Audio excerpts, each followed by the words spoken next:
I have one of my favorite categories, which is Oregon Chardonnay, especially all the value they bring, specifically at the under 50 category. If you're not familiar with Oregon Chardonnay, these are some of the producers you absolutely need to watch out for. To kick things off, I had to start with a bang. We're going with the 2022 Walter Scott Lake Home Bear. Now, Walter Scott is one of the premier producers coming out of Oregon right now, and this is their $35 offering. This is their blended one, but it really shows off the style that they do so well. One of the things they're known for is the reduction. And so when I talk about reduction, it's this matchstick flavor, sort of a hot embery thing.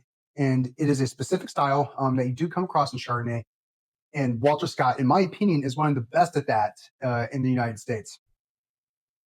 There's this lovely lemon curd, red apples, some quince nectarine, nice lime flavors, and a bit of jasmine and acacia flowers. I'm going to give this a try. I love the acidity on that. It really cuts through, and it's really expansive on the palate. I think this shows off the vintage really well. It's a long and cool one, so there's a lot of tension on this palate.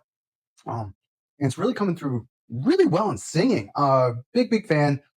Always a fan of Walter Scott personally. Be sure to look out for them, though. If you haven't tried Walter Scott, to me, this is one of the leaders in Oregon Chardonnay, and you have to give them a try. The second one is from Big Tail Farm, known as their Wild Bee. Now, this is a blend of their 7 vineyards, and they have a tasting room in Carlton, and they started up in 2006. Low intervention, biodynamic farming, but also they're both artists. And so that's one of the big things that comes in. Like, they like to draw their own labels. When you go there, their art is on display and just really creates this nice sort of all-together experience. That's lovely. It's really lovely. There's this real open knit quality that I'm really enjoying to it. This favors more into like the yellow fruit spectrum than that minor lemon that I noted on the Walter Scott, but it's a little more prominent here.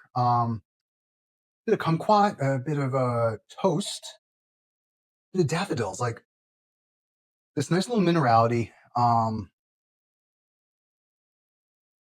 this bit of honeysuckle that I'm really enjoying. And it is one of those things where they do have honeybees on their farm, and the whole farm is the idea is that it's all working together, both the rows and the animals that are on it. So it just creates this really fun situation, and I'm looking forward to giving this a try.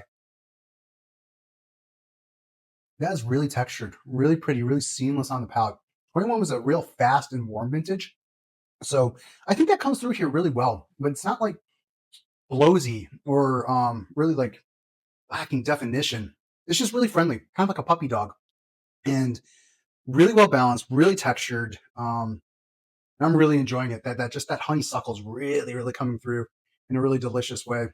Really tasty. I think that's about $35.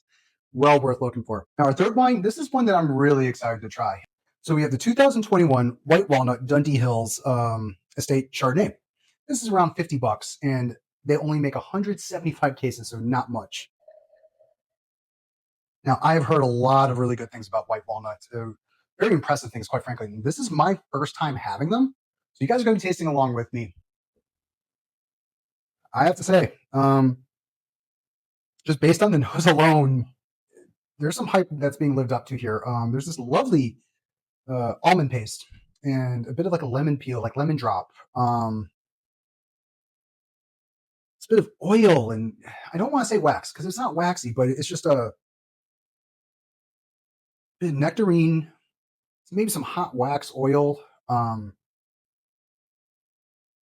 These beautiful white flowers and yellow flowers, very spring-like, but in a way that's like sort of leading into summer. And just this really lovely salinity. This wine, though, shows off some really good tension just on the nose. I cannot wait to give this a try.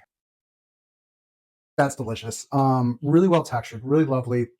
This is a winemaker that knows what they're doing. That's gorgeous. Really happy with that. Wine number 4. This is a producer that I just absolutely adore. 100 Suns, 2022 Old 8 Cut. Normally around $35, which is I'm pretty sure what I paid. They don't really raise prices, so good for them. But I'm consistently impressed, and this can also outpunches its weight on a constant basis. So let's get right into it. That's complex, especially complex for a wine at this price. And this is where I really think Oregon delivers so well. With some of the higher price wines, they are starting to compete with Burgundy. But at this price range, they're competing with no one but themselves, and they're able to deliver so much complexity. You can smell the oak imprint. Now, what I mean there is that it's been the oak vessel, but it doesn't smell oaky. Does that make sense? Um, this has a bit of marshmallow, some vanilla, some lemon cream, a bit of flintiness though, and a bit of red apple. Just a bit of that, and some Meyer lemon. There's this like little bit of cinnamon stick that I'm really enjoying. And let's give this a taste. Old Eight Cut's a winner again. It does lose a little bit on the palate. I think this is where it shows where its sort of pedigree is, if you will. That this is their entry level wine. So no, you're not going to be confusing this with Great White Burgundy in any way, shape, or form. Also, what Great White Burgundy are you getting for $35? You're not. So they don't need to be the same. And I do think this does a great job. I think it's just so representative of what they do. I wanted to save this one for last. So I wanted to save one of the real OGs in Oregon Chardonnay, just an Oregon wine, and really one of the biggest badasses, which is Kelly Fox. She really disappoints me, and I cannot wait to try this. This is the Duke's Vineyard. But she concentrates on single vineyard. She was best known for originally the Scott Paul wines. And started off her own label, I think in 07 or 08, something like that. And I think since then, she's just been killing it year in, year out. And I just love her wines. So I cannot wait to try this. There's so much more salinity on this than the other wines. And I find that so interesting. So, I mean, the thing is this, is that the Willamette Valley is 40 miles from the ocean.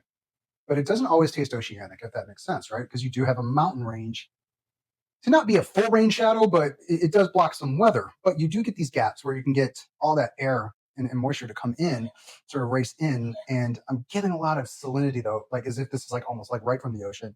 A bit more green apple, pear, white fruit, some stone fruit, a little peach. Nice, nice minerality, and a touch of like vanilla and almond paste. So I actually think this needs a little bit of time. Doesn't taste disjointed. It just tastes a little awkward. The palate isn't necessarily lining up with the nose at the moment.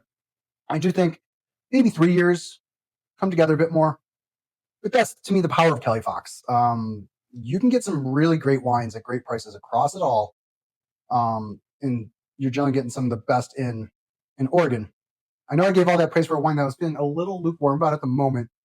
But having had our wines with some age, I'm pretty confident that this will get better with time. I think it will improve. Again, it's a little awkward on the palate, but it's not disjointed. Does that make sense? And the acidity is really cutting and biting. And I think it interferes with the feel just a little bit. Either way, though, I think she does a great job. I would absolutely recommend you look for her wines. So that's it. That is 5 of the many Oregon producers you should look out for. But these are 5 that I think that are really representing some of the best value and some of the stuff that's easier to find out there. Again, so many great producers. If you have any questions, be sure to put them below in the comments. And absolutely hit that like button. And definitely hit that subscribe button. I'm going to keep on giving you more great content. I'm going to taste more of these wines. I'll see you on the next one. Cheers.